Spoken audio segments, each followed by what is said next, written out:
পিওবিডি লাভ campaign এটা একটা অত্যন্ত সুন্দর একটা উদ্যোগ। পিওবিডি এটা নিয়েছে, আমরা অত্যন্ত ব্যক্তিগতভাবে আমি এবং আমরা অত্যন্ত খুশি।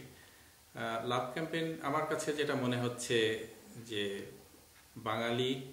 বাংলাদেশের সকল বাঙালি একে অপরের প্রতি ভালোবাসা, এবং সেই ভালোবাসাটা দেশের জন্য যাতে ভালো কিছু বয়ে আনে সেই দিকেই এটি করা উচিত। সবার আগে যেন স্থান পায় দেশ, এবং আমার it's a very good thing. এবং এগেইন আমি বলবো যে ভালো উদ্যোগ।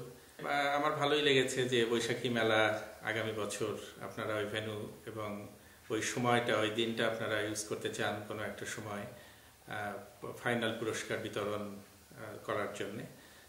আমি ভালোই লাগছে সেটা জেনে, এবং আমার মনে হচ্ছে বাঙালি ছেলে মেয়ে এখানে যারা আছে তারা আরও বেশি আগ্রহী হবে এই ব্যাপারটা শুনে, এবং দেখার জন্যে আমিও বসে আছি। নিশ্চয়ই ভালো কিছু হবে, সবার সঙ্গে দেখা হবে অলিম্পিক পার্কে।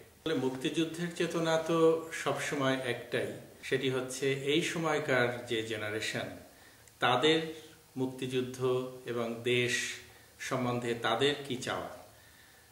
তো এই সময় এখনকার জেনারেশনের যেটি চাওয়া সেটি হচ্ছে একটা দুর্নীতিমুক্ত বাংলাদেশ, একটা সমৃদ্ধশালী বাংলাদেশ, পরস্পরের সাথে সম্পৃক্ত উন্নয়ন, এবং অনেকে বলছেন ডিজিটাল। এই সব কিছুই হচ্ছে এখনকার জেনারেশনের একটি চাওয়া, এবং তাদের কাছে মুক্তিযুদ্ধের চেতনা আমার মনে হয় এটি। কারণ আলটিমেটলি মুক্তিযুদ্ধের চেতনা হচ্ছে বাংলাদেশ, সমৃদ্ধ বাংলাদেশ, সুখী বাংলাদেশ, সোনার বাংলাদেশ।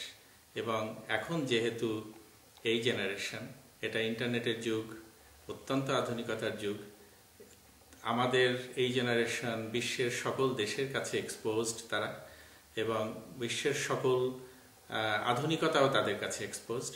তো ন্যাচারালি তারা চাইবে বাংলাদেশটাকেও বিশ্বের সাথে তাল মিলিয়ে চলার মতো একটা দেশ হিসাবে দেখতে, এবং এটাই তাদের কাছে মুক্তিযুদ্ধের চেতনা হিসাবে গণ্য হবে বলে আমার মনে হয়। দেশের স্বার্থ সংরক্ষণ করাটাই হচ্ছে মুক্তিযুদ্ধের চেতনা।